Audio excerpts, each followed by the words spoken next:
And we're back. We never started. Oh, yeah. And we're back to another episode of the Professional Winner Podcast. I would love to introduce my boy John first. What up? And my second boy Ken. What's going on? How you guys doing? What's good? What's good, bro? It's The been a man while. of the hour, man. Yo, he's been traveling. I haven't seen this guy since like almost last year, basically. Yeah, man. I was in Haiti for a minute. Haiti was like crazy. I was out there for like about a month. It's just been like a crazy experience. Like I was in this small town called Jeremy, and I got some unbelievable stories about that place. Jeremy. Yes, that's how they say it there. Like nice and French. Jeremy. That's yeah. Bro, I heard Haiti's like a tough time right now. Shit was like Baghdad, man. That place was like crazy because you see all that stuff on the news with like people at the border in Mexico. Yeah. But when you go to the heart and you're in the country, I've never experienced poverty at that level. I don't even know if I should say this, but I never experienced poverty at that level where it was just like, it's beautiful people, super kind, but I just saw some really fucked up shit. That's like completely messed up crazy. stuff. Like I go and I'm like, okay, I have a little bit of money and I want to go buy some food. There's no place to buy food. Like cash on you? Like I cash, like but there's no place to buy food because there's just no food. Oh, and I'm dang. like, so I end up eating like, what was it? Green plantains every single day, like plantains. Yeah, just fried plantains. Wow. And that was like fried plantains and an omelet. One time I had an omelet with 2 eggs and they were looking at me like I was rich. And I was just like, man, because I had 2 eggs in my omelet. What? I was like, yo, I'm gonna make sure I lock the door at night so I don't get robbed. Because it was just like, dang. it was just seeing a lot of poverty, but also being around beautiful people and just seeing fucked up stuff. Like you go to the store to buy a meal and you finally get a chance to buy something, and I sit there and I buy some food, and right when I'm about to eat, I look across the street and you see 5 or 6 people who are hungry. Damn. Like really hungry, and they're just looking at you. And it's like, damn. And I'm like, all right, cool. How much would it be in America? So New York, you go out, basic meal is like $24. $250. Yeah, something like that. So man, okay, cool. I'll buy a meal for like 1 or 2 people there, and then another person. All right, I'll do a little bit. I'm like, I'll do the American equivalent of like what I would spend. So it's like $20, and then it's like more people keep coming, and I'm like, you can't feed everybody. Yeah. And after a while, it was just like, man, I felt horrible because you go to eat and people come and stand, and they're just like, got to take your food and go back to wherever you're staying, shut the door and shut that world out, and then be there and then eat. And that was just in itself just like, you know, something So we in it. What brought you there? Why you go to Haiti? man, I mean, it's not my first vacation spot. I was like, you know what, I'm going to Haiti. I'm gonna like show up and go to Haiti. I actually got hired by an organization. We filmed a short. It's called Bon Mama, which is like the good mother. It's about women's rights and women overcoming their struggles in this like turbulent place and just like overcoming adversity. Yeah, it's beautiful. And I spent about a month in Haiti, in the city of Jeremy, and the community was just like, you're filming here? And the fact that I was from Africa too was just like a pass. Like people would be like, aren't you afraid you get robbed or anything like that? Like, no, there was so much genuine love in that city that we had. Like, I met the mayor. Like me and the mayor sat down. The mayor showed me around the orphanage. The mayor was like, don't forget about Haiti. You're always welcome to come out here. And it was just like a beautiful experience. But even with that, you know, you just see things which are just like, I can't believe these people are living like this. Cause like, Yeah, man, that's crazy. Just crazy, man. Just crazy times. Yo, we dive straight into know, it, kid. But I love your passion. Thank you, sir. Yo, let's go back a little bit though. Start it off. Oh yeah, take us back to 1964. Wow. Nah, man. I'm old, but I'm not that old. So it was 1979. No, okay. Actually, my name is Kenneth Ngwa. I'm a filmmaker and I'm also a business owner. I am based here in Brooklyn, New York. Name of my company is Sun People Productions. I'm originally from Cameroon, which is a Central African country. I grew up in Chicago for the most part, but I grew up a little bit different than most people. I grew up in like an immigrant community. What part? South Side Chicago? I say South Side, but it's more like Anthony, lock up everything. Nah, I'm messing with you, man. Lock up everything. O Block. I was right there. You You should do a documentary on them. You'll go viral. Too many journalists get killed playing with them. But yeah. Oh, Yeah, don't play with them. Don't play with them. They serious. That's the thing. That's the thing. No, Don't play with much them. respect to them though, and everything they're doing musically. And Yeah. I wish them all success. And if I stop at the gas station, it's all love. But in terms of Chicago, that's a whole nother thing. I think. Yeah. But I grew up in Chicago. The Cameroonian community in Chicago is actually something which has gotten a lot bigger because of this influx of like immigration, which has happened in the U.S. All those people coming in through Mexico, a lot of them are coming from Africa too. So, the community's gotten really big, and I grew up kind of closed off. Like you got like Black American society, and then you have like the African diaspora, with the direct African diaspora, I would say, which is also in the city. So we had like our own little separate community, which we weren't really like mixing, not until now at least. But when I was growing up, it was just like I knew more about like Africa, like what was going on in Cameroon, than I would know about what was going on in Chicago. That's how closed it was. Very segregated. Actually, it's the most segregated city in America. Oh dang, I didn't know that. So Chicago's like the city of the red line, So, wow, I didn't know that.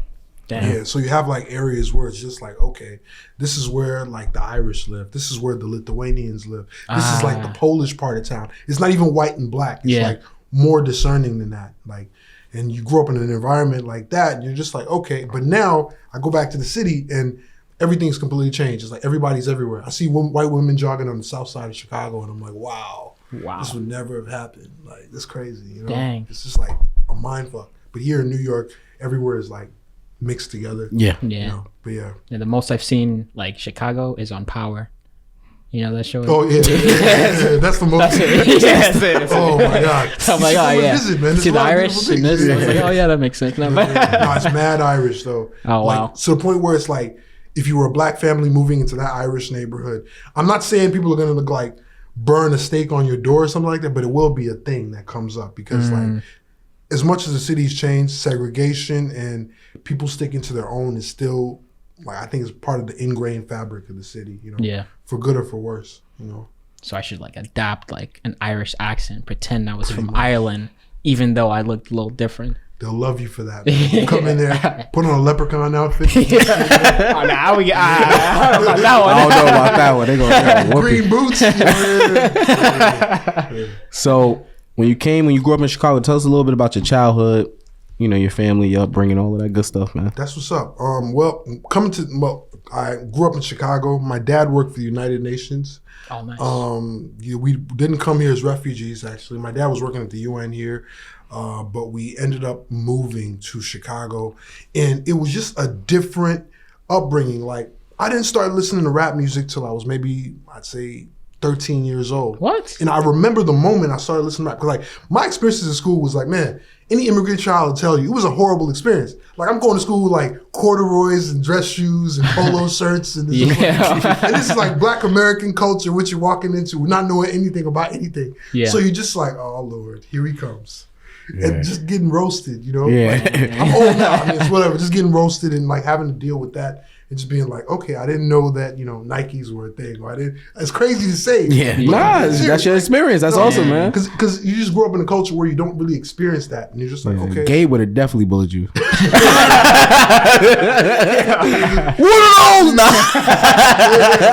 are those? Throw a Yu-Gi-Oh card at your forehead. Corduroys, man. No, but it was the corduroys. I remember this. Because it's like, I have to say that, people who grew up in the States or grew up in hip hop culture, there's so much style, there's so much just natural energy. And unfortunately, when you're coming from abroad, you don't necessarily match that. Yeah. When you're like meeting people. So I'm coming in, with my corduroys, maybe having an orange shirt on or something like that. It's like, okay, this African kid's about to get roasted. And it's like, let me clear my throat before I begin, And it was like a thing. And it was like, all right. And I was like, yeah, like I didn't know anything about rap. I only knew about Michael Jackson, like in terms of American music. And this is essentially how I grew up in this community, So I didn't really know like hip hop, and that completely changed my world when I was 13. The first time I got a chance to actually engage and learn that. Like Tupac had died, like that's like me, dating myself, exactly how old I am. Tupac had died, and I go to school, and then the girls are crying, and I'm like, like Tupac, this musician, he died. And everyone is like crying and people like talking about his music, and I'm like, I didn't know anything about it. That's crazy. I'm telling you this honestly. I didn't know anything. So I go to the store. I went to the mall and I got a cassette. Dating myself still. I get a cassette and it's like the Machiavelli cassette. I take it home.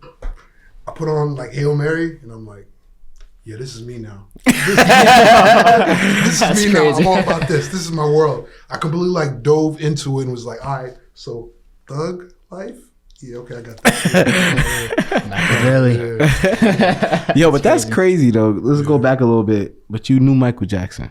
No, Michael Jackson was... That's just crazy how like, yo, just the respect level of Michael Jackson is like He's no matter where you come from in this world, who don't know Michael Jackson? I thought I was coming to America to meet Michael Jackson. I was like, oh, we're going to America. I'm going to go meet Michael Jackson. I told my parents, like, yeah, all right, come on. This kid's like, nah, I never got a chance to meet him. Dang. But that's crazy. So the first rap song you heard was Tupac. And then it just like blew my mind because it was like, what? This is what he was saying? That's crazy. Wow. This is what these guys have been listening to? Because it was just like the passion and you know, okay, I had this thing for this. This girl at school was beautiful. And just the fact that she was like crying and wailing over this dude, I'm like, who is this dude? Like, what is this hype over Pac about? And you know, I listened to the music and I'm like, wow, okay, I get it. Yeah. You know, I felt it. And then it was just like, all right, let me go ahead and like go to the mall and get some new clothes and figure this whole situation out for a while, you know. But, so started with the do-rag. Yeah, it was like, oh my God, toothbrush, do-rag, cargo pants. I went through phases. It was like, all right, let me go through the Tupac phase. Let me go and then discover Wu-Tang, and it was like, wait a second. Oh yeah. Then it was a whole you know, then it was like Tribe. I went through like this whole wave of like music, like catching up for all the time which I missed. You know, that's what's up. When did you come back to New York? I've been living in New York now for about 7 years. But I've always come back in and out, you know, like New York has always been a place which is like rich in art, rich in culture. And I come back here, not only for professionally, but, you know, just the vibe. I don't have any family here, but just the vibe and like, you know, this is like the mecca of everything. When you want to do anything creative or you want to get out and see the world, you know, like even Kanye, like he came here because like New York City is it, especially when you're in Chicago. Everyone's just like, oh, everything's expensive in New York. You're moving to New York. New York is looked at as like the end all be all. So when you get a chance to come here, it's like, wow, you know. I remember I went back home and I'll go to this lounge, like the Six Corners in Chicago. Yeah. And then I meet up with somebody and like, yo, this is my boy. He came back. He lives in New York City. They said that shit. It was like, oh, we out in Chicago. I'm like, yeah, you know, we live there. Yeah. You know, my rent $4,000. I'm struggling to pay it, but we did. I got 3 roommates. Nah, that's what's up though, man. Yo, so talk to us. We know you said you have a company, you're a traveler. Talk to us about some of the places you've been, your traveling journey, and how that shaped, you know, Ken, the person you are. Well, my journey is crazy, even further than that. Like I said, like getting into hip hop at 13, and living in the States. All the time I was in the South Side of Chicago, I was going back to Africa. So I didn't know like a lot of other states or anything like that. I knew Chicago and I knew Cameroon. Wow. So I would know like Chicago South Side or whatever place around Chicago, and I would know like, hey, this little village town in the middle of Africa, I would go back and stay with my grandmother, stay with my cousins, and just like, you know, quote unquote, be the man in this little village, and just be like, wow. So this was my world, and that's all I knew about it. One time I meet my cousin when we're back there, because most people who are immigrants, they go back home around Christmas time. So what you'll have happen in Cameroon, or you have happen in most immigrant countries, is you have like an influx of people who are like the hyphens. So you have like a bunch of Cameroonian Americans come in there with a bunch of French Cameroonians, come in there with a bunch of German Cameroonians, Italian. So because all these immigrants come in for Christmas time. So you literally go to parties and lounges and clubs and you're sitting there and you're just like, man, like tables against one another because you got a little bit of foreign money and you want to ball out and just be like, oh, this is us over here. This is the world I'm living in, and just seeing this. So I didn't know anything about the outside world. I meet my cousin. And when you're coming from a developing country, the first place you get a visa outside, you go because that's the opportunity to get that bread. You know? Yeah, exactly. So that's just like immigrant mentality. my cousin's in Israel, and he's like, yeah, man, you know, I've been in Israel for a long time. You should come and you should visit me. I'm like, word? It's like, yeah, I only knew that. I didn't know anything else. So I'm like, all right, I got a Christmas break from school. What am I going to do? Am I just going to sit around Chicago? It was cold. I Googled a couple of pictures to see what it was looking like. I was like, all right, this is interesting. I got on a plane. I was in Israel. I stayed with him in a city called Haifa. Haifa. It's like in the north of Israel. Yeah. Beautiful experience. And then from there, it was just like, I fell in love with the place immediately. Again, coming from this like sheltered, closed little, you know what I'm saying? Like these, I knew this other African family, but coming, I'm like, what? This world over here? This is crazy. That's wild. I just jump into the middle of it. I'm like, what are you guys eating? What is that? Word, you smoking hash? Okay, that's cool. What's this? Just beautiful experiences, beautiful people. Wow. And really, that was like my catalyst to just be like, what else is out there in the world? Like most people will take like a gap year before they go to university. I went to university, then I was like, all right, let me take a gap. All right, let me figure out how to make some money and then take a gap and just keep on going and expand. And then, you know, that's essentially how I got into my my traveling journey. And I would leave the country and come back to New York or come back to Chicago. Like I would say, I'd leave the country, come back like after a year and be like, okay. But then I would like, and also coming from like a dual citizenship background, it's like I have cousins because of everyone leaving because of the immigration situation. I have family damn near everywhere in Europe and in Asia. So for me, my situation leaving isn't like, oh, I have to go spend money. No, it's like, okay, which one of these cousins can I hit up really quick who's over there and who has a spot? Oh, you have a spot? Word, I can get a little part-time job or do something? Bet, I'm gonna go over there right now. So my situation was different. You know, so I got to see a lot of the world and then just like had the world pretty much like beat me over the head with all this different stuff, you know. I came back, I remember, and I'm sitting at the house, at my parents' house, and like, you know, after you've had the world and you've seen so many different things and you experienced these different foods, I went out and I was in Turkey. So I went out and I got this like Turkish soup. And I'm sitting there in the kitchen and I'm eating it at my parents' house. And then my brother just walks in, he just looks at me like, and he looks at the soup and he's looking at me like it's crazy. I'm like, yeah, because we don't eat soup. You know what I mean? Like, what? He's just looking at me like, yeah, this nigga's been around the world. That's crazy. You know, just little things like that. I'm sitting there like, so we don't eat. He worried about the soup. He like, don't eat soup. Yeah. So how many countries you think you've been to? No, I know I've been about 50. Ooh. Yeah, man. I've seen about 50, and because of that experience, it's actually what's helped me build my company and get so many crazy opportunities. I was at Harvard like a week ago, like based off of that, which was just insane. You know, opportunities which I've gotten, which I could never apply for, which I've gotten because of this. You know, I've worked for the Republican Party. I've also worked for the Democratic Party in terms of content creation. And not just filming, in terms of input on campaigns. I've worked on about 7 different political campaigns in the United States now, Republican representatives and Senate, senatorial races for Democrats. I'm not going to say any names because I don't want nobody to look at me like I'm crazy. Yeah. Or be supportive. Yeah, I got you. Yeah, got you. Yeah, I've done a lot of stuff like that, you know, including New York City as well. What would you say is like your job title? Like, what are you? I have so many hyphens at this point, man. Yeah. And you can't just say content creator. At this point, I am everything. No. At this point, I am. Just turn around. I'm a filmmaker. Just turn around. Just turn around. Yeah. You're a professional one. At this point, my job. Let's just forget it.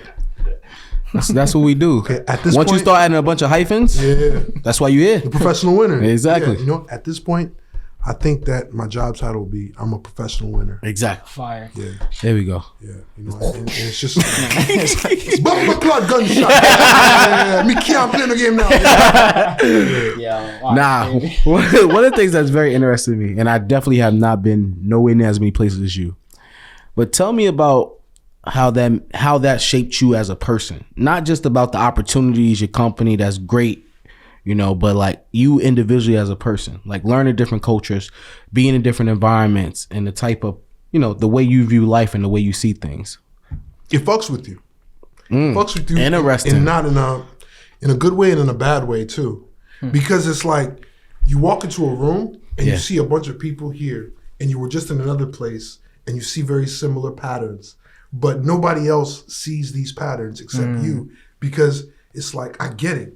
Like, I see people here and I'm like, okay, this is something similar. Like, I've seen this same kind of vibe in Nigeria. I see a bunch of thugs hanging out on a corner in this place doing something similar, same mannerisms. I'm like, okay, this reminds me of Calabar. Or, oh, I remember this. This reminds me of the favelas. Like, there's these patterns I see. And what's weird is I can't really express it to people because it's just like, you know, sometimes this is going to sound like the craziest thing. Sometimes I've had like such good experiences abroad and with meeting people that, you know, even like there have been times where like I forgot about American racism. You know what I mean? And that's a beautiful thing. Damn. And it's also a crazy thing too, where it's like, I forgot about like, oh yeah, they do this here. Damn. You know, where you're drunk as hell and you've gone to a house party in the middle of Paris and you're walking down the street and you just happen to pass by some girls or something like that. And it's nothing. It's like, you just pass by them. But then here in America, cognitively, I'm thinking like, oh wait, it's like I'm leaving this party. Oh man, here come a bunch of white girls walking down the same street. You know what? Just for my own peace of mind, let me cross the street. Let me cross the street and walk there. And that's what I mean in terms of like cognitively, that kind of thing where it's like, oh man, I forgot about this, you know, and having those kind of moments, and that kind of feels good and that kind of feels bad. But, you know, the world will, after everything I've seen and places I've visited, there's a little bit of alienation with it. It comes with just like, after experiencing so much, it's like, I just don't want to run my mouth in a room and just be like, oh yeah, because I can tell you about like this. I don't know if you guys are, you know, a little bit younger, but you remember Tool Time with Tim the Toolman Taylor? Tool Time. Tool Time. Yeah, definitely. Show. Yeah. No, I'm lying. I don't know what you're talking about, but yeah. I was like, yeah, I don't know what you're talking about. There was a dude on the show called like Wilson, who lived next door. You never see his face, but Wilson had done everything in life. He'd been places, he painted, he did stuff. And I'm like, damn, I became a Black Wilson. Because it's like, after a while, it's like, I can speak on this topic, I can speak on that one, but, you know, you don't want to become a know-it-all, and you don't want to become someone who is just like, well, let me regurgitate everything which I've experienced. Let me tell you about this. Yeah. Oh, you want to talk about that with them? Oh man, let me tell you about that. You know, like I could tell you these crazy experiences, you know. After a while, it's just the world has beat you with so much empathy or like relatability to people and their different things. Like, and it's like, all right, that you become a person who's like, I don't want to say like super kind, because this is New York City. People take it for weakness. Yeah. But yeah, you become kind. Yo, I asked that because, and what you said is, I'm gonna say it's more powerful because you've been much more places, so you have more like feedback to give. Because, you know, I'm still in the real traveling phase, you know, like Cancun, Jamaica, the resorts. I'm just, I'm really all inclusive. I'm in the all inclusive phase. I haven't started doing Europe. I haven't started doing Europe yet. But when I was in college, matter of fact, let me change that. I'm not gonna say college. We're gonna do it international. When I was at university, I always like the way they say that. I always like the way they say that. That is fire. When I was at university, I was in a program called Students Helping Honduras, and it was one of the first time. Matter of fact, it was the first time I left the country. I left America, and it changed my life. Like seriously, it changed my life, because when you grow up poor in America, you know, South Side, let's say the Bronx, New York, you know, similar, very situation. It's tough. And you grow up feeling bad for yourself. Oh, this situation, your parents is doing this, gun violence, drugs. Why I keep ending up in this situation? I'm gonna be a statistic because of my environment. I can't pull myself out of it. And then when I went to Honduras, I was like, am I serious? Like, I was poor, but I ate at night. You know what I'm saying? There was roaches, but there was a bed. Like, you know, and I'm there in a village and kids don't have clothes. You know, nobody has sneakers, nobody has shoes. And I'm like, you know, like they have no opportunity. Like the school system ain't the best, but we still got textbooks, right? You know, there's still a pathway for us to at least try to get to college, whether it's community, whether I have to start small. So like for me, you know, and again, I haven't been to 50 countries, I haven't been that many places, but when I went to Honduras, when I went to Belize, when I went to Guatemala, and I started to look at the world, and I started to say that, bro, you have no excuses. Like, who are you to take the Bronx or the experience of America and the privilege I have of being an American citizen, the way people treated me when I had a passport. They didn't see color. They seen a whole different spectrum of who I was as a person. You know, like we would be there in these communities and we eating meat every day and the kids are hungry, but they want to feed us because of the perception of being around me. And I'm like, yo, I'm nobody, you know, like, and I'm talking about back then, you know what I'm saying? Like, I'm nobody. Like, now. Like, nah, I'm whatever. That's the internal thing, you know, but, you know, in my head, I'm like, you know, I'm nobody. Why these people treat me like this? You know, so for me, you know, it's cool. I didn't look at it the way you looked at it, which is also a very cool perspective of like how you just realize that no matter where you go to in this world, you just see similar traits. But it was just like, it really changed my life in a way, you know, and I talk about it a lot, like how that experience of going to Honduras, being part of an organization like Students Helping Honduras, shout out to Students Helping Honduras. Students Helping Honduras. Yeah, and how like putting us in these communities and like selling cupcakes and like if we don't build this school, these kids can't go to school. You know, we're not trying to raise millions. We're not trying to raise 100,000. We're not trying to build a charter school and, you know, finesse the system. We just trying to raise 5,000 so these kids can have an education. So, and not so they could be doctors, so they could work at the airport. It's something. It's something. So they could work at McDonald's. So they could speak English and work at McDonald's, and that's how they made it. Like, you know what I'm saying?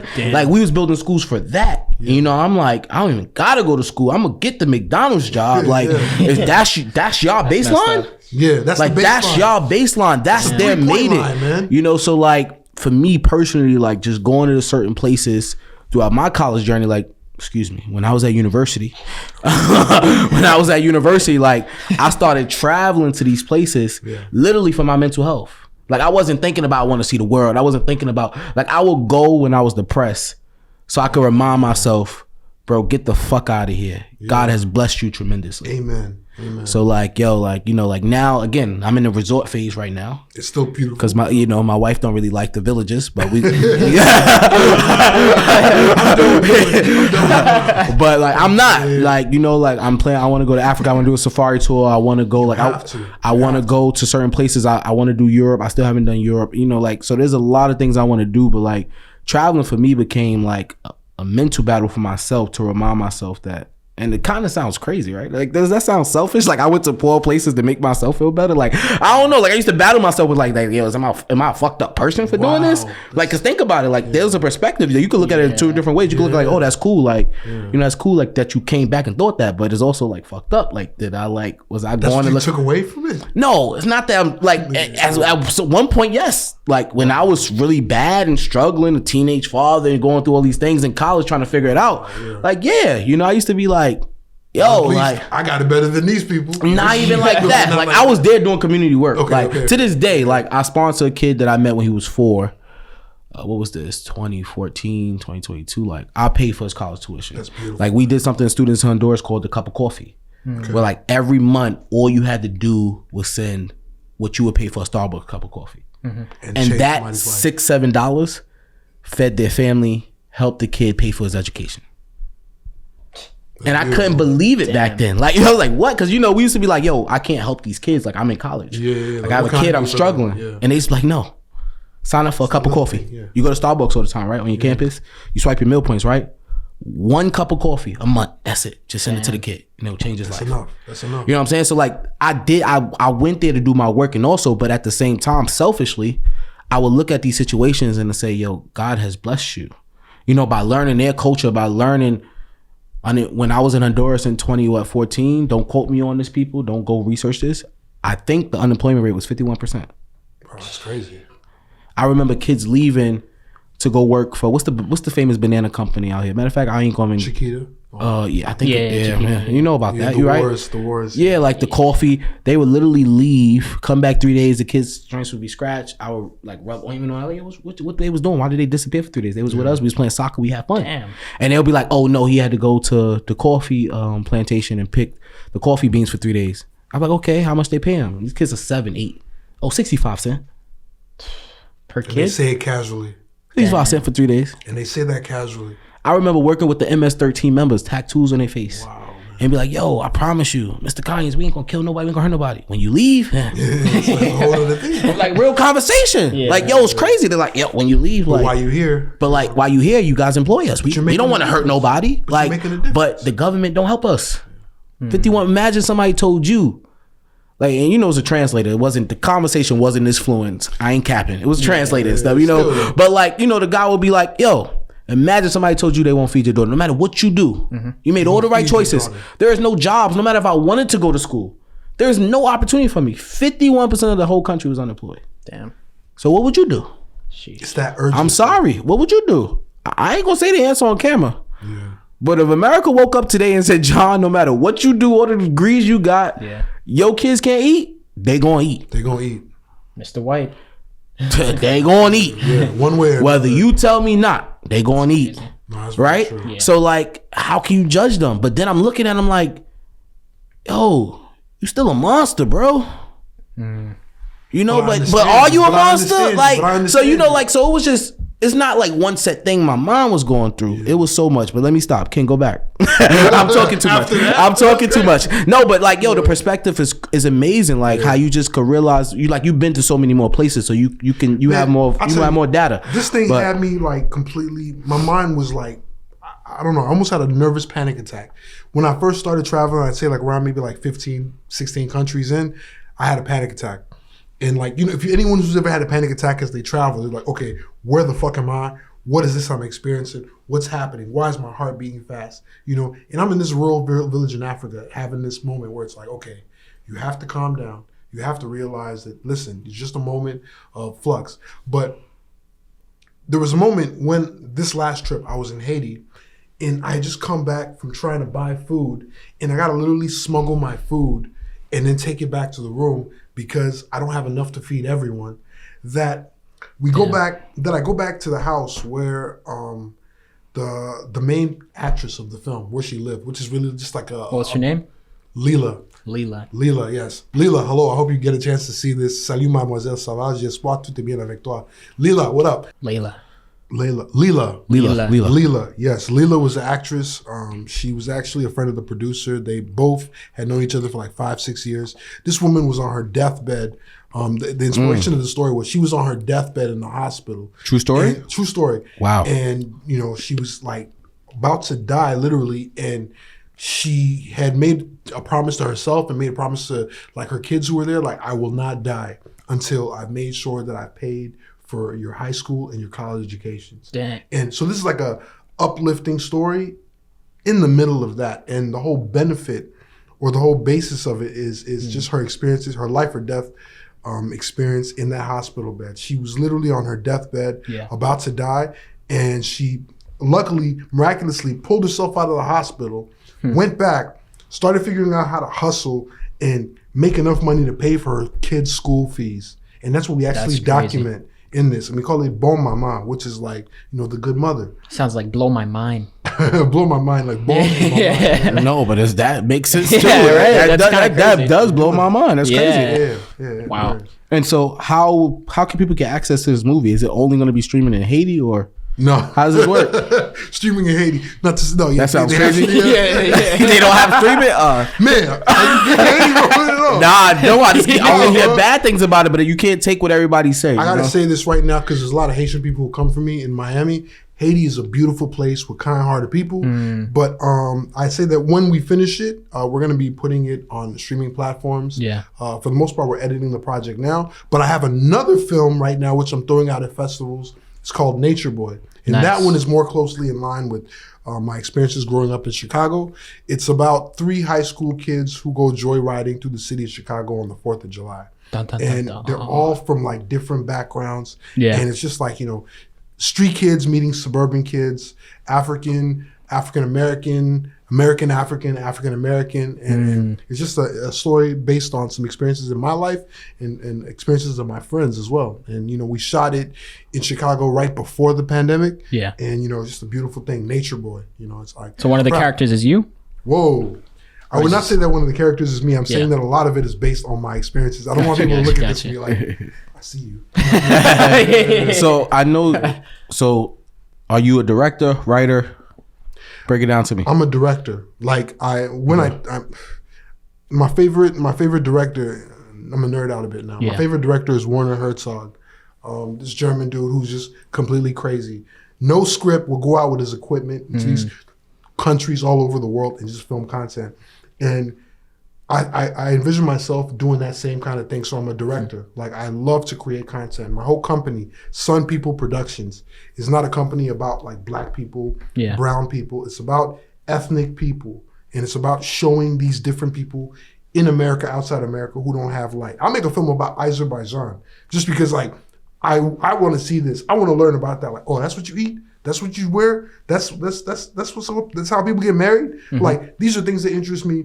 And since I started putting out this kind of content where it's like I go to these countries, I visit these places, and I share little tidbits about like the culture, the music, what the women look like, what the food is like, what the dancing is like, what the spirituality is like. All of a sudden I'm getting these random like people who message me. Somebody in Chad sent me a message on IG talking about, thank you so much for the representation, Chad. And I'm like, I didn't know you had internet. You know what I mean? Like, that's crazy. I was like, wow, thank you so much for that. And that's like the power of this new medium which we're playing with. And that's really what I've been doing. And my company, Sun People Productions, is about representation for underrepresented people, underrepresented communities. And it's not like, okay, like only black people. I love black, brown, whatever, but it's about representation for ethnic people. Yeah. Whether you're Jewish, whether you're someone from Japan, you know, it's about that kind of thing. Because just the fact that I'm not white creating this content makes it something different. It's a different dialogue. It's a different relationship with the culture and the community. Because it's like, who is this person? How do you have access to this? How do you know about this? Because some things I post are just so deep in the culture that people hit me up like, how did you learn about this? And then I tell them a little bit more about myself, you know? Yeah. What is the message that you want to communicate to your audience? The message which I would like to communicate is that we should all have empathy when dealing with other people. I know we're in New York City, and this is like, and we're in Brooklyn at that. Not even that. And where we are, had to stretch it out. Oh my God! It's like, what? I know. I'm talking about empathy for who? I know. For what? Talk about, bro. We're right here by Jay-Z's old trap house. We are literally right here by Jay-Z's old trap house. Yo, stop giving away the location. People looking for me. No, I'm joking. Someone knocking on the door now. I'm joking. So we're in this secret location in the Brooklyn basement. Yeah.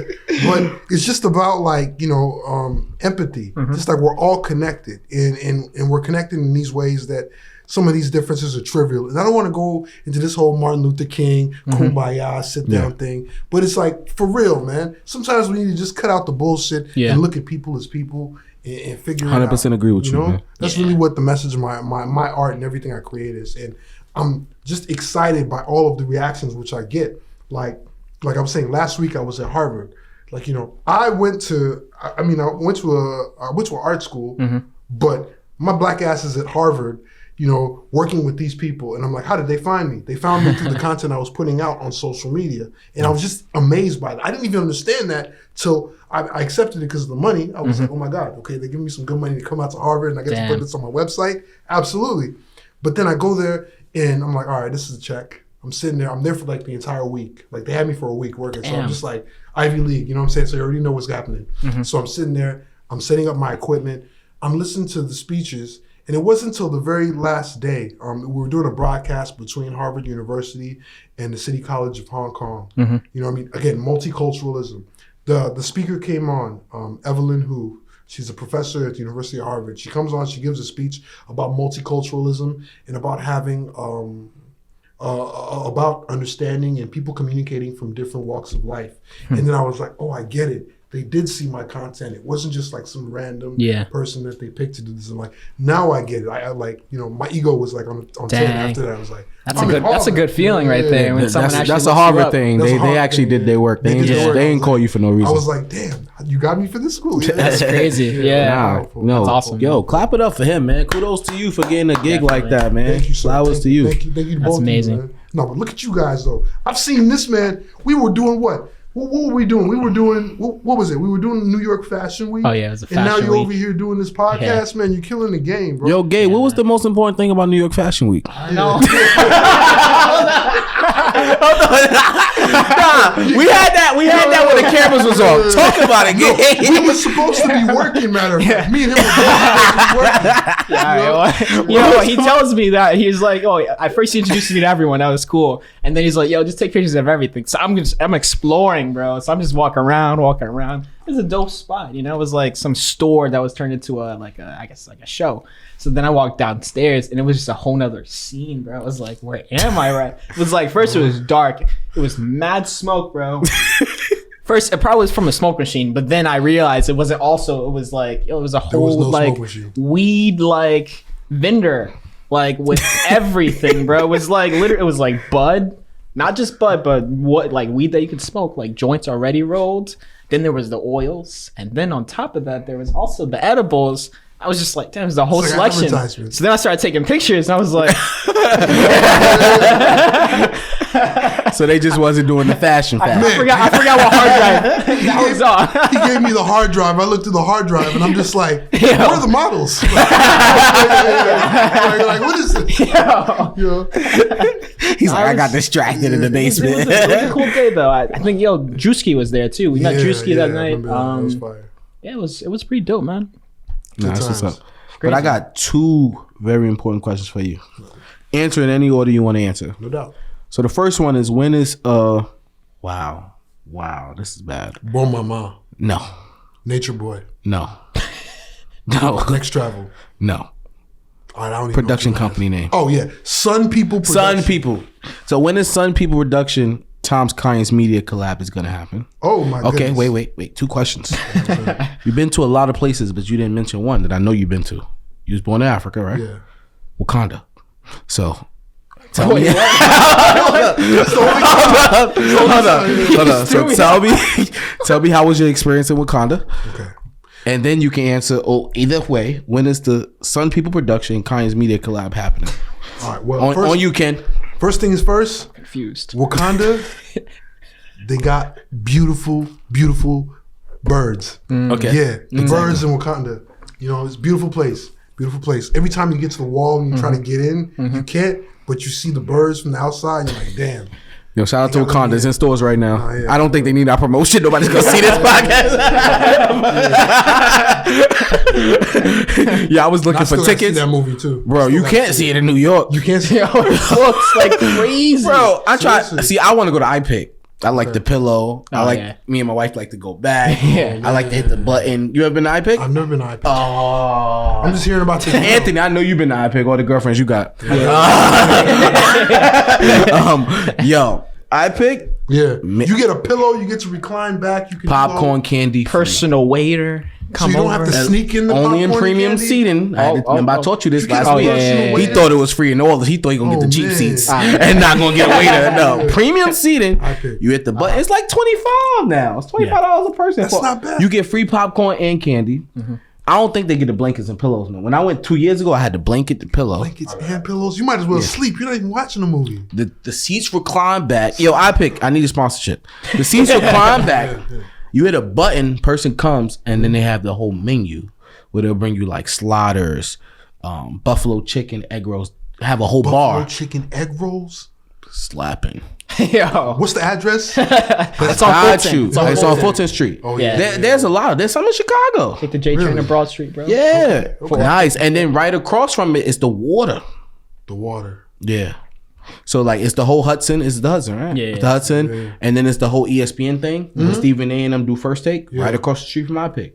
Yeah, it's lit. It's lit. It's beautiful. It's the best movie theater. I love it. You know what I'm saying? You got me confused. Whole commercial. Yeah, bro. So I keep trying to get the iPick, and it's just, first of all, I don't understand why single people taking up one of the seats in the iPick. Like, who do you want to sit next to recline with covers and pillows? Because it's like you could get 2 seats or you could buy one, but like I don't get it. People just buying one and then leaving because it's like right next to each other. It's like it's like so literally spooning. Yeah, it's like, so I'm not. Wait, so you can buy the next one next to that single person? Well, you don't know who it could be. That's random. You don't know who it That's could be. weird. Yeah. That's kind of weird. So you're blanketed up next to It could be next Jake to from a State stranger. Farm for you know. Like, you don't know who it's gonna be, but it's like, come on, man. Like, don't buy that seat. Like, you know, so I keep going on iPick and it's like just one seat. And I'm like, how me and my wife gonna do this? Like, I ain't gonna sit next to nobody random. So you can't even get, by the time iPick is available, I'm not even in New York. So I'm like, oh wow. Yeah, so I'm gonna probably watch go to Jersey. I'm gonna watch Wakanda. I don't like Jersey. Anthony I'm joking. Anthony lives there. Nah. I'm gonna go in Virginia. When I'm out in Virginia, I'm gonna go when I'm in Virginia. Whereabouts in Virginia you going? I'm gonna be in near Virginia Beach. Okay, that's what's up. I just finished doing an election. I was working a political campaign down there in Virginia Beach, like this last 6 months. Yeah. So long story short, I was born in Virginia. Okay, that's what's up. I lived half of my life in Virginia, half my life in New York. What is up with New Yorkers in Virginia?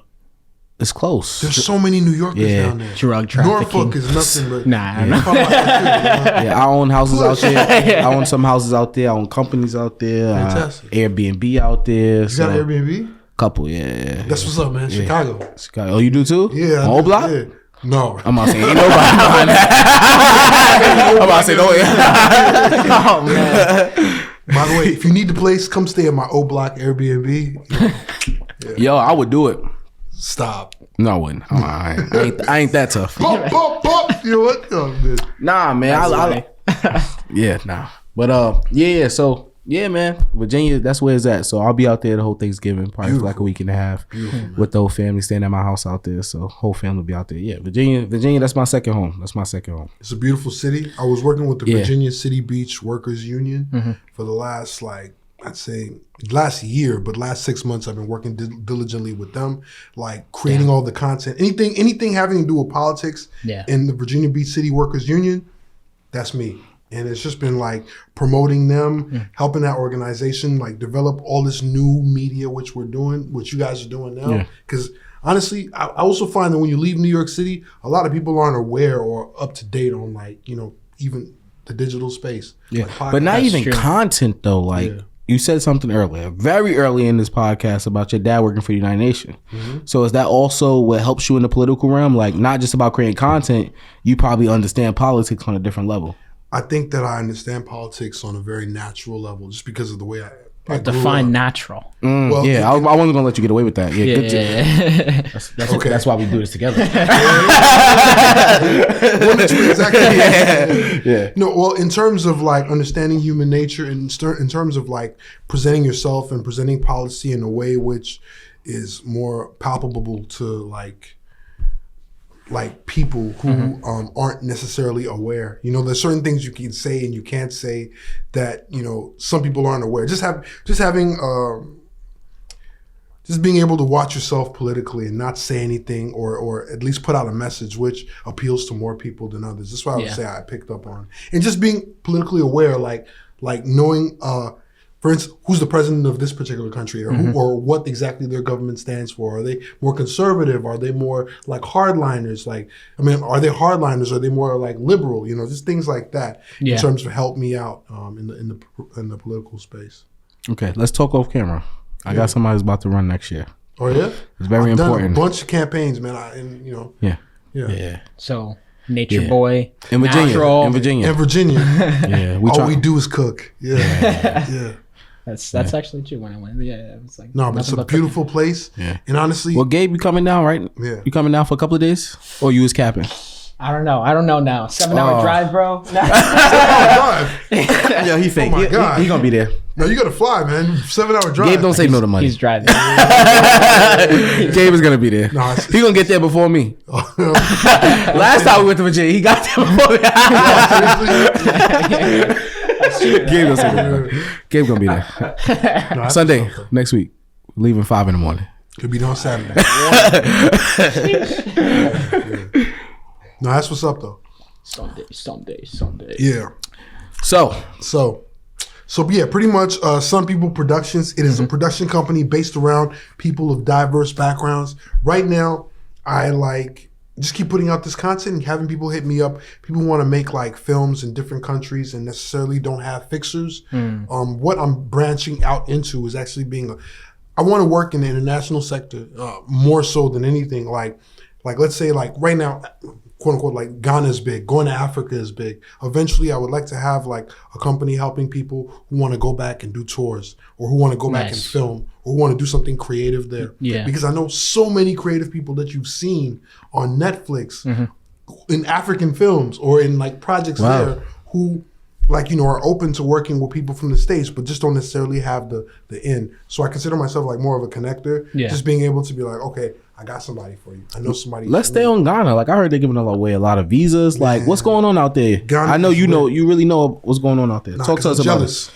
Because you jealous. I'm jealous. Talk to us about it. Talk to us about If it. anyone Ghanaian is watching, I am so jealous and I'm so frustrated because I see that money. You know, Dang. 1 million visas they gave away last year. What? 1 million visas To who? to Americans, to people Wow. coming in from London, to people coming in from France just to come. And How not we just get to one? come, but yeah, I know, right? Just look at that like, damn, we should be getting that money in Cameroon. But no, man, backwards countries, I'll say that, yeah, backwards African countries not capitalizing like Ghana on this Yeah. whole wave of like people doing their DNA, people figuring out. We got more people with Cameroonian DNA than Ghanaians, but they're the ones who are getting all the tourists. Why is that? Because they're the ones who market themselves as the hot base for African Americans who want to come here. And this is going to sound like some hating shit if I just put that out there like, man, fuck them Ghanaians. No, I'm not saying that. I'm just saying that we should be more focused on being inclusive like other people. Yeah. And I commend Ghana for everything it's doing, but at the same time, yeah. I'm gonna have to take a sip. I'm gonna have to do some research. So, I didn't do my DNA, but my brother did his. Yeah. And we got the same parents. Good. Even though that means our DNA still could be a little different because we can have more, so whatever. It's complicated, right? Doctor, yeah. But, however, I am 35%. Guess. You've known me for 2 hours. You know Game Logger, so you know. You are 35%. Percent what? From what African place? Tell me. Just guessing by the way you look. No, just for personality. Guess. Nigeria. Nigeria. Oh, God. They know. Hands down. I can't show my headline. I can't show my headline right now. No, man, I can tell by the beard. No. Yeah, man. I don't know if I was happy or sad. Oba from Nigeria. No, this guy's, you know. 35%. I told my wife I was a little sad, right? Why were But you let me sad? tell you why I was sad. Speaking of production. Because you're not a Nigerian No, prince. let's go on by production. He got the email. My last big production. Here we go. Let's say I was negative 15.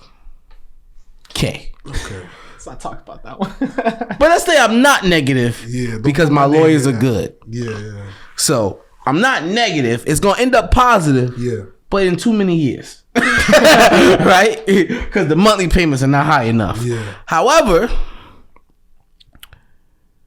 I don't it know was them. because of Nigerians. What? I don't know them. I'm Italian. Do you want to know? I don't want to put my These name. bastards got me. I don't want to put my Listen, name in that algorithm. Yeah. This is my first time I've ever said I know. I don't want to put my They name got in no. They got me, but they didn't get me. Cause guess where they back at? Nigeria. Yes, cause they messed with the wrong motherfucker. But you don't understand. Listen to me. What? Listen to me. Because when I called the accountants and I had them write that shit off, Yeah. they lied on their taxes. Oh, So what the government did? Came after them. Yeah, they messed with the wrong motherfucker. Dang. But here, and I didn't even want to do that. Yeah. But I was gonna get my money back. But see, now I feel bad because they may be my cousins. What? They kept it in the Because family. I'm 35%. They kept it in the family though, man. You know. But then there's the worst part. I'm not gonna say the worst part. Your wife's Nigerian too? Nah, that's crazy. Dominican and Nigerian? Oh no. Yo, that's a spicy combination. Dominican Spicy. and Nigerian? Yo. The food gotta be good though. The food gotta be good. Yo, I've never heard of that mixture. That may be fire. If you're Dominican and Nigerian, please call me. That's all. That's fire. That's actually. Word. Yeah. Anthony, you probably dated somebody Nigerian Dominican. Probably. But yeah. So like, you know, it happens. It's business. Yeah, absolutely. Some people production ain't gonna do that to me though, right? Come on, bro. Okay. Actually, it's funny you mention that. The fact It happens, no, man. it does happen. And And then let me take it back. That was a joke. It wasn't a scam. It was just bad. It wasn't a scam. Things was done right. There was paperwork. yeah. It was just just belief. People didn't do business the way I do business. But talking about scamming, the fact that you brought that up, I also want to say, because it's a huge thing. You know, everyone who does business from Africa, who just happens to be like, you're not Nigerian, right? And people say that. Nah, that's messed up. Nigeria is a beautiful place. It's a beautiful place. In New York City, Nigeria, my boy. Yeah, I got good friends that's Nigerian. That was a joke. Ozo Geeks is the #1 electronics place in Brooklyn, and it's owned by Nigerians. My boy killing it over there in Bed-Stuy, Ozo Geeks. Nice. But what I'm trying to say, shout out to them though. Shout out to them for real. Ozo Geeks is amazing. Get your computers fixed and your phones. Have to throw that out there. But what I was gonna say is that in terms of like getting scammed, that can happen anywhere. Anywhere. In terms of if you're working with a production company, you need people to show up with equipment. Hey, my company's based in New York with a real address, with a real location. If you want to create some art, I go on location with you. I have film content in Brazil. I have film content in Cameroon. I have film content in Colombia. Fire. Like, all real stuff, man. I'm so sorry. Speaking of Colombia. Yeah. You want to trade some Colombian stories? Because me and you talked about, because we talked about our traveling and how it shaped us. That's true. That's true. And he didn't even talk about how Colombia changed his life. Yeah, how did Colombia change your life, man? Tell us about that experience, you know? All right, so first we started in Mexico. That's where we were. Oh. Right? Don't worry about Mexico. Yeah, we not to Colombia. What I do ain't for camera. That was okay? all inclusive. If I get canceled, all the money stop. You get canceled. Then I went exploring. Then I went exploring in Colombia. Exploring. Okay. You went exploring. Okay. How was your first day? Vasco da Gama. Cartagena. Oh my, it was amazing, by the way, because it was crazy. Because like first night we went there, I didn't even realize the hotel we were staying on was also a nature preserve. So like first, like I don't know, we were drinking on the plane, so I was already like really messed up. Who drinks on the plane? You got money. Yeah. Isn't it like $15 for the little nugget? Spirit Airlines? Nah. Oh, he got money. It wasn't me. Drinks on the plane. Yeah, so. As soon as they be like, you want cheese and crackers? Yeah, $45. Get out my face. Talking about I will starve until I get to the resort. I just pay for all inclusive. I will starve until I get there. Or put liquor in the toothpaste. But okay, go back, Rich. Or put liquor in the toothpaste. We got there. Oh, you different. So he went to 50 countries. He knows what to do. Liquor in the toothpaste. He know what to do. That's actually pretty. But yeah. It's crazy. Yeah, you can buy a container that looks like it, and people do this, and they just sit on the plane. That's not what I'm supposed to be promoting, but yeah. Hey, you heard it here live on a professional podcast. So if you want to drink on a plane, put the liquor in the toothpaste. Yeah, go.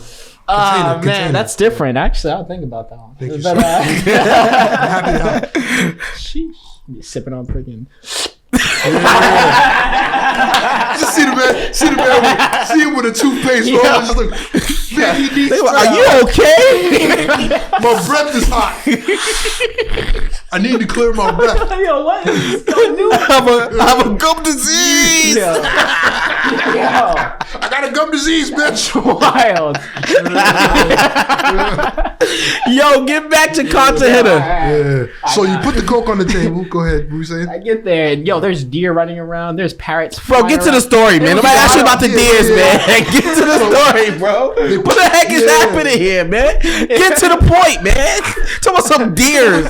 First of all, I didn't even know deers exist in Colombia. That's a whole other podcast. You've been to Colombia, right? You seen a deer? I've never seen. She's lying. You just making up stuff. Get to the story. Ain't no deers in Colombia. Fast forward. It's a Monday night, and I'm chilling, and we're chilling at a hookah bar. Of course, we had a hookah bar and rooftop lounge in a Colombia Cartagena bar. It was dope. Smoking some hookah, and I just blow it off, and I look to the side. Some white dude sitting right next to me. He just starts speaking Spanish to me. I'm just like, bro, I'm American. He's like, yo, bro, cut it out. He's like, oh, you're American, and he's still talking. You know, with the accent, you try to talk to someone that like speaking another language. I'm just, bro, like I'm from Brooklyn. He's like, oh, and then he just starts telling me about his life story. He's like, I've never done hookah before. Can I try some? I was like, sure. But hookah got the different little packages. So I was like, all right, here, you gotta take that shit though. So I gave it to him, and he was like, yeah, man. Yeah, I'm a skydiver, drug dealer. Yeah, I do a lot of things. I was like, what?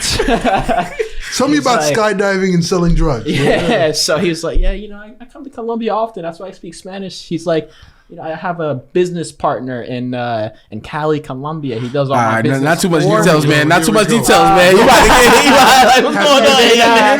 What's going on here, gang? Statute of limitations. What's going on, man? Not too details. Go back to the deer. Go back to the deer. I was like, okay. I didn't know we was going this far. Out of nowhere, he's like, "Yo, you ever do shrooms?" He takes out this little piece of chocolate. I was like, "Yo, it's Monday, right?" I was like, "Yeah." That makes a difference. Yo, it's Gabe telling the story. Go, Gabe. Try this piece of chocolate. So, tried that piece of chocolate that had shrooms in it, and I'll tell you that Monday night, bro. Turned into Friday. I don't even know what happened. That was Colombia, Cartagena. So me and your experience of traveling is much different than Gabe. It was safe. It was a very safe place. That's beautiful. You sure?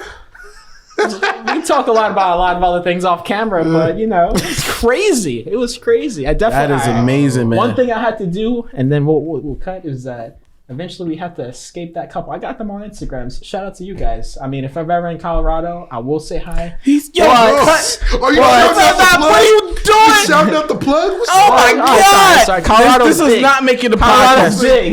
He's like shouting out the plug. What is that? Bro, you are an informant? But, So if you're ever in Colorado, I did used to work for the UN. and white girl, But I think they tried, they wanted to have a little bit more fun, and I was like, not about that. I was like, yo, all right, now it's time for us to go home. I'm taking an Uber. You see why I didn't go to Colombia with him? yeah. See why I left? I left. Well, I actually left early because I had to go to the Giants and Cowboys game. I don't miss Giants games, So yeah, but hey, I'm happy I missed that experience because I don't do shrooms No, I gotta chocolate know, shrooms. how was it traveling married? I'm actually curious about that. Like, Married? It's cool. It's the same shit. Nah, you can't even talk about that one, bro. Oh, Let's just pause. Don't travel while married. Yo, hey. I'm joking. Hey, man, Unless you're making money at the same time. amen. Hey, it's an experience, but it's something you got to get used to. Experience we're gonna talk off camera. Right back. Sometimes things can get rocky when you're married to a boss. But hey, yeah, it's fun. Nah, me and my wife, I really don't travel unless my wife is with me. So. Oh, okay, that's really what I was. Unless it's been like when we go on tour this summer, there's just too much. It's too many states. It's too much backpacking and kids and school. So that's different. But if it's like for fun, if it's just a trip, I really don't do boys trips. My wife is my best friend. That's the homie. So That's beautiful. she cool. She lit. Yeah, I cut everything before you said my wife is my best friend. So Speaking about Colombia, crazy. Craziness, man. Crazy times. I got one story to tell. This is like the most quote unquote kind of PC story I could tell, even though it's not really PC. Yeah. All right, so my very first, I'm lying, my third time in Colombia. Third time. Bro, I've been going to Colombia for 15 years. Right. But did you see any deer? I didn't see any deer though. I wish I. Bro, you got a video of the deer? I definitely do. Put it up there, right? Colombian Whatever. deer? Point up. And when we watch the final, I better see a video of the deer game. So the video of the Colombian deer was right there? Yeah, Colombian deer. Yeah. No, so pretty much it's my third time in Colombia. I had built up a little bit of a name in terms of doing little hood videos here in Bed-Stuy. And so these guys from, where were they from? They were from Chile. They had a reggaeton artist and they wanted to film a music video for him. And I'm like, okay, yeah, I could film that. Yeah. I could do this. I've never done a reggaeton video, but I'm hyping myself up trying to get this client. Yeah. And they're like, yeah, no, my boy over here from Colombia tells me that you're dope. Cool. It's the most expensive video I had done up to this point. $20,000 video. Oh, damn. So I'm like, okay, this is next level. We go down. They fly me down to Colombia with them. Also because I speak Spanish and I'm in Colombia. So it's I speak Spanish and I know people in the community. So it's easy for me to be a fixer and get people. So I'm down there in Colombia and I meet this dude and he's just telling me about how he worked in tech. Really smart, brilliant dude. Unfortunately, he's dead now. Rest in peace. I'm not going to say your name, but rest in peace. Yeah. Essentially, he hires me. We go down to Colombia, and he's like, all right, cool. We need this music video to go off and make the video. And I'm like, wait a second. Make the video. There's no setup, no prep, nothing. It's just reggaeton artist and just a bunch of people, and he's like, make the video. I was like, I thought that you had a team. Like, you speak Spanish. He's like, yeah, no, but it's my first time here. And like, I literally thought that they hired me on a Friday. Yeah. We were in Colombia on a Tuesday. Damn. You know what I mean? That's how quick this had happened. And I was free to go because obviously they were paying me good money. Yeah. And I was very comfortable there because in Colombia, in terms of like the Black Afro-Colombian community, like no. Which part? You said Cartagena? Which one? Well, I'm okay. I know a lot of people in Cartagena. I know a lot of people in Palenque as well, and that's like the oldest Black community in Colombia. But you know, toda la gente de allá, estoy allá. You know, Palenque is my place, man. Nice. It's like I love those people. A lot of art. But okay, so pretty much he pays me. I'm down there. We go to a strip club to pick up the girls for the video shoot, and it was just like Jim Kelly out of like Enter the Dragon, because dude is just there. He's like, all right, cool. He's like, yeah, get all the girls. So I was like, I'll take that one, and that one over there, that one over there. No, for the video. Yeah, nah, we got you. We following. I don't know if the audience is following, but we following. Because I'm like, I'm gonna take that one and that one. They're kind of short. Anthony over there grinning. He's like, yeah, that's what I do every day.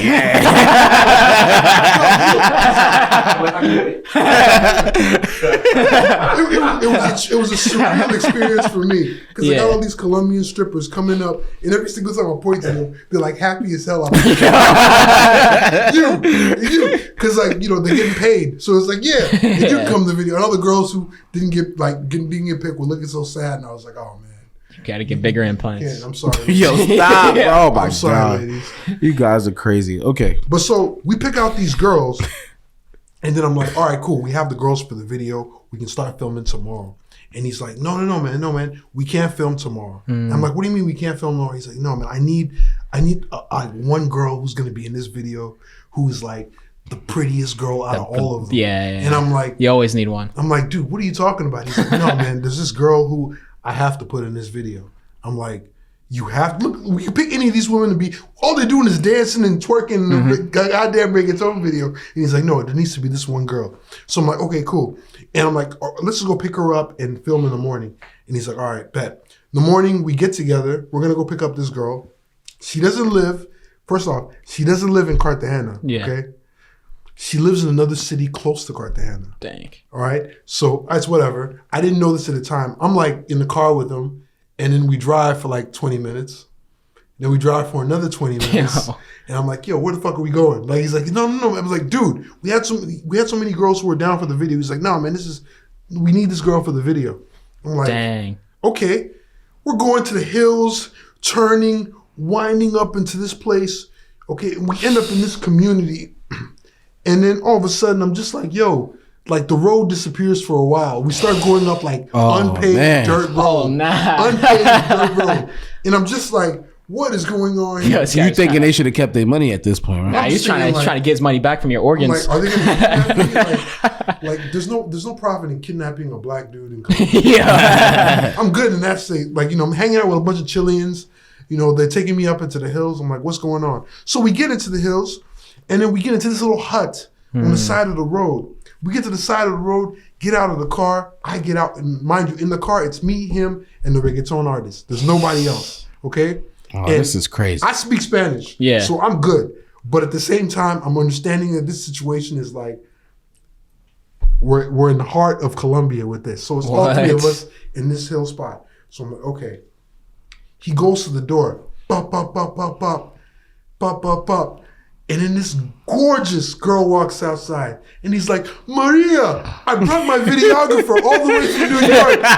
He's come to make you a star. I'm sitting there like, what the fuck is this, bro?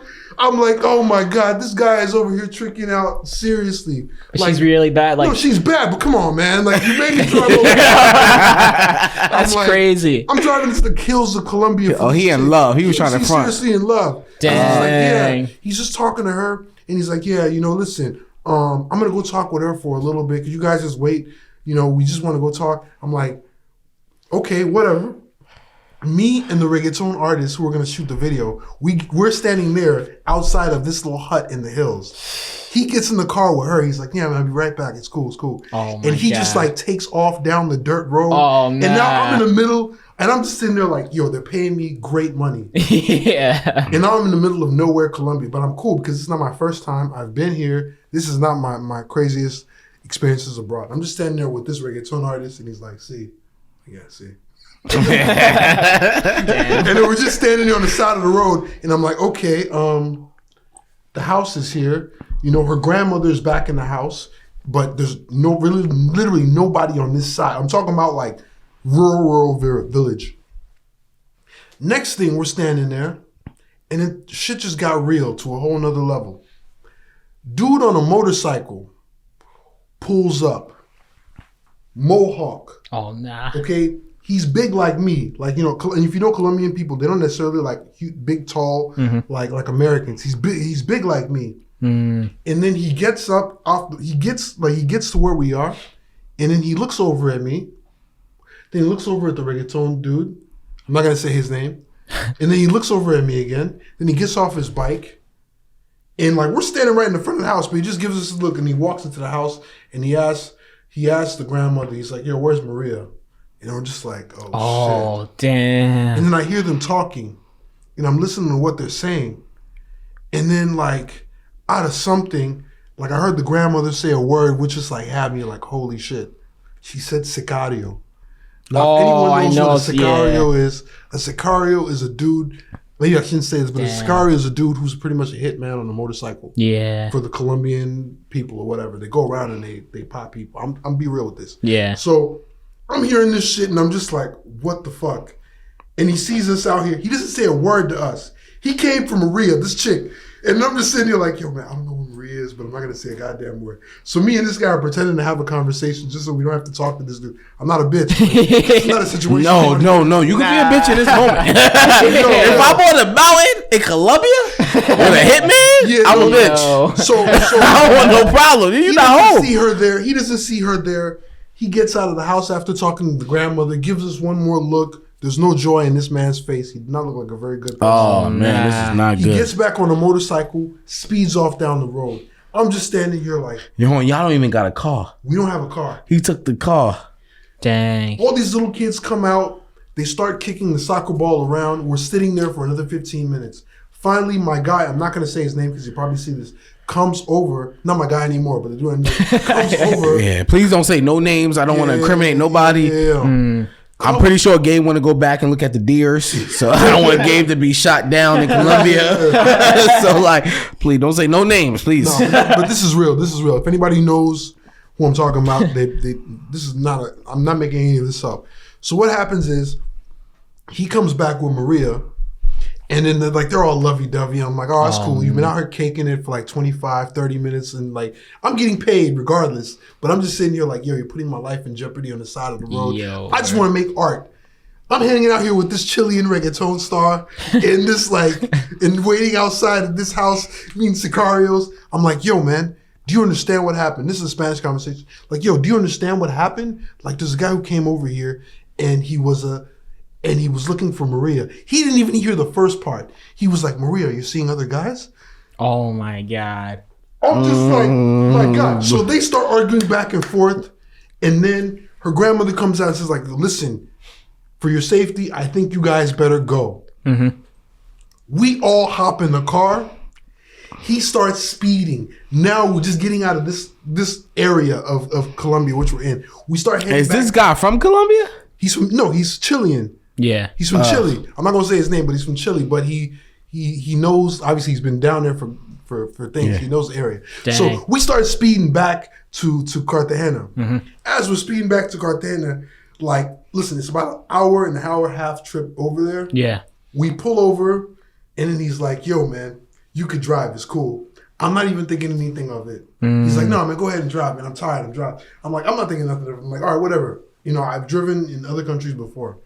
But then, like, something hit me. I'm driving in the car, and we just ran away from where Sicario was. Yeah. So if he had beef with anyone, he might just come out next to the car and just start spraying the driver. And you're the driver. And now but I wasn't even thinking at the time. I was just like, man, I want to get out of this situation. Move. This is the craziest. This is one of my crazy stories. I got others. Yeah. But, so as I'm driving in the car, I'm like, oh my God, I can't believe what just happened. And then I see a glint up ahead. And I'm like, what the hell is this? And then it's police pulling out a roadblock, like they're pulling the chain to put across the street to block off the path, right? And I'm like, I'm not worried about anything. I'm just like, yo, man, the police are up ahead. I look back in the back seat. My man has a plate, and he's doing a line with the reggaeton artist in the back seat. Oh my god! And I'm just like, what the fuck? I look in the back seat. I look in the back seat, and he's like, and I ask, like, yo, man, and I'm like, yo, man, what should I do? The cop, the brother, he's like, and they look up, his nose is completely white. Like, drive, man, drive.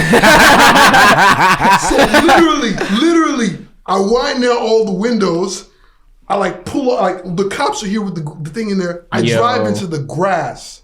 And I'm just like, I'm so sorry. I don't understand what's going on. I don't know what's happening. I don't know what this path is. Please, I'm screaming so they know I am not from there. Yeah. I don't understand what's happening. I'm so sorry. I can't stop because I don't know if you're really police or what happens. I drive around the police block. We're riding around in a BMW, by the way. Yeah. I gun it down the road. I'm like, oh my God. They opened the fire. They started shooting. We get over to the. They started shooting? No, I said they They could They glossed over that part. Was like, Yo, I'm so sorry. Stop the story. What is this podcast turned into?